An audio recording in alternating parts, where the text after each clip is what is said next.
नमस्कार दोस्तों, स्वागत है आपका और आपके साथ मैं हूं आशिमा त्यागी।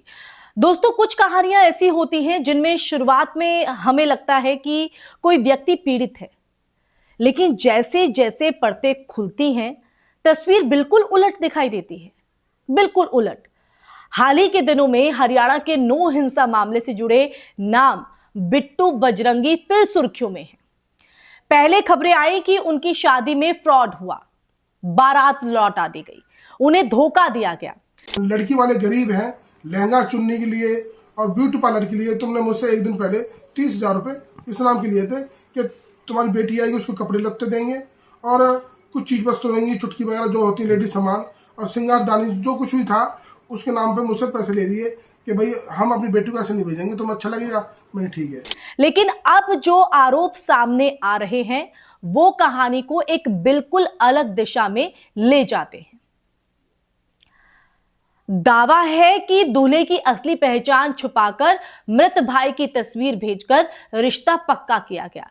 अगर यह सच है तो सवाल केवल एक व्यक्ति का नहीं बल्कि उस नैतिकता का है जिसकी दुहाई मंचों से दी जाती है।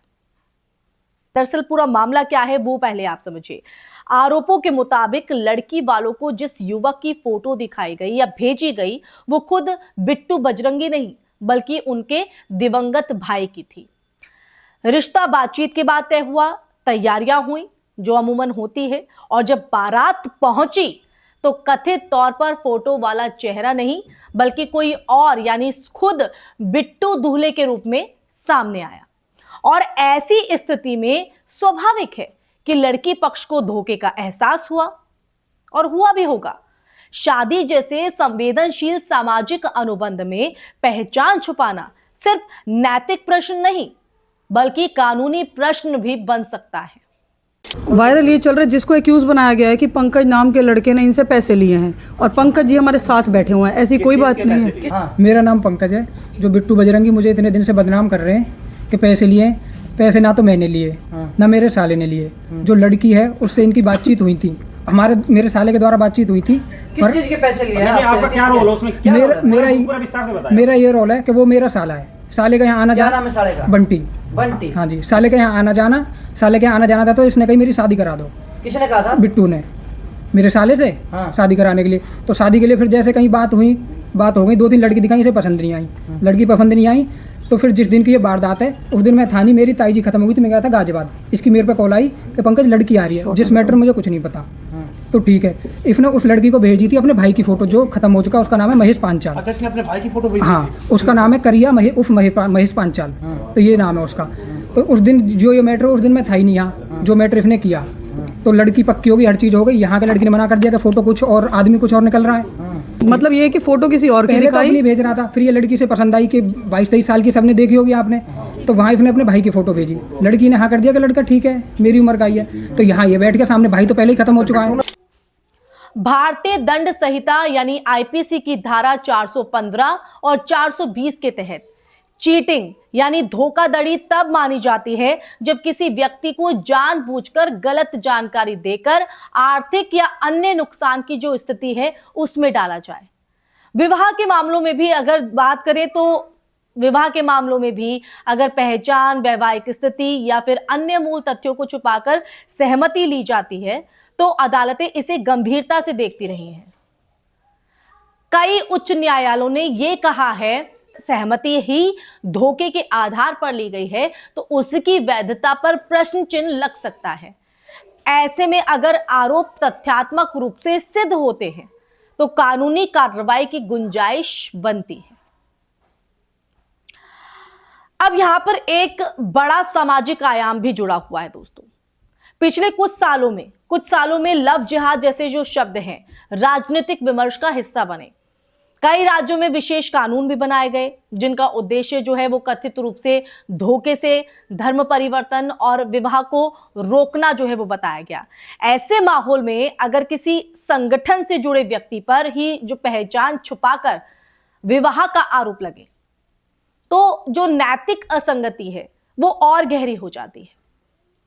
दोस्तों, कानून का सिद्धांत स्पष्ट है।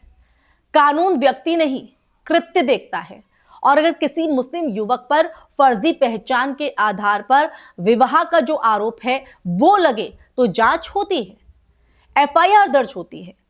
तो क्या समान मापदंड ये भी लागू नहीं होना चाहिए? क्या यहां पर भी ये लागू नहीं होना चाहिए दोस्तों?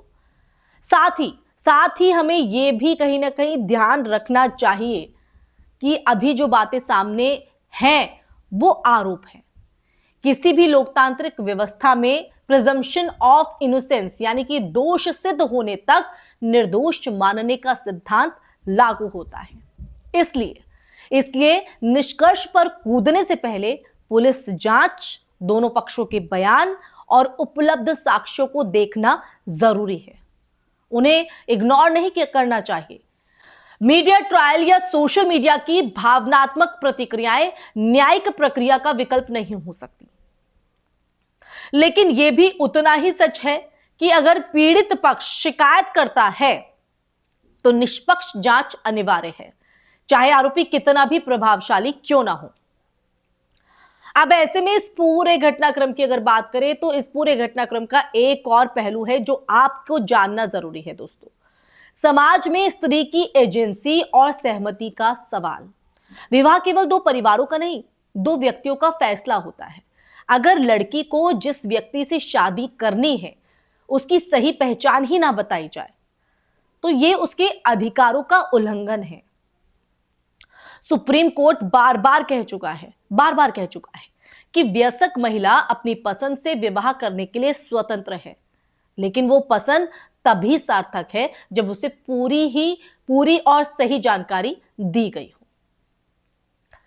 राजनीतिक और सामाजिक संगठनों के नेताओं से समाज अपेक्षा करता है, इस बात की उम्मीद करता है कि वो उच्च नैतिक मानक स्थापित करें। ये जिम्मेदारी भी बन जाती है उनकी। अगर वही लोग पारदर्शिता और ईमानदारी के मूल सिद्धांतों से भटकते पाए जाएं तो उनकी विश्वसनीयता पर असर पड़ता है दोस्तों। इसलिए ये जो मुद्दा है वो सिर्फ एक विवाह विवाद नहीं बल्कि जवाबदेही और समान कानून लागू होने की कसौटी भी है। जी हां, कसौटी भी। तो अंत में बस यही कि इस मामले में दो बातें जो हैं वो साथ साथ चलनी चाहिए। एक निष्पक्ष और तथ्यों पर आधारित जांच, दो कानून का सम्मान और निर्भीक अनुप्रयोग बिना डरे। अगर सच में पहचान छुपाकर रिश्ता तय किया गया तो यह केवल ब्लंडर नहीं बल्कि गंभीर धोखाधड़ी की श्रेणी में आ सकता है। और अगर हम देखें ये जो आरोप है, ये आरोप निराधार साबित होते हैं तो भी पारदर्शिता से ही सच्चाई जो है वो सामने आएगी। तो लोकतंत्र की असली ताकत यही है दोस्तों कि यहां व्यक्ति नहीं, कानून सर्वोपरि होता है और वही तय करेगा, वही डिसाइड करेगा कि इस कहानी में असली फ्रॉड कौन। इसी के साथ इस चर्चा में फिलहाल के लिए बस इतना ही दोस्तों। पूरा सच आपके सामने रखा है। ये सच आपके समक्ष आने के बाद आपकी क्या प्रतिक्रिया है, आपकी क्या राय है, इस पर आपका विश्लेषण क्या है, आपका नजरिया क्या है, या कोई आपके मन में सवाल हो इससे रिलेटेड तो जरूर कमेंट सेक्शन में कमेंट करके बताइएगा, साझा कीजिएगा अपनी राय, क्योंकि आपका नजरिया, आपकी राय देश हित के लिए बहुत महत्वपूर्ण है दोस्तों। इस वीडियो को ज्यादा से ज्यादा शेयर कीजिएगा, हमारे चैनल को सब्सक्राइब कीजिएगा। फिर हाजिर होंगी ऐसी ही चर्चा लेकर, तब तक के लिए अपना ख्याल रखें। जय हिंद, जय भारत, नमस्कार।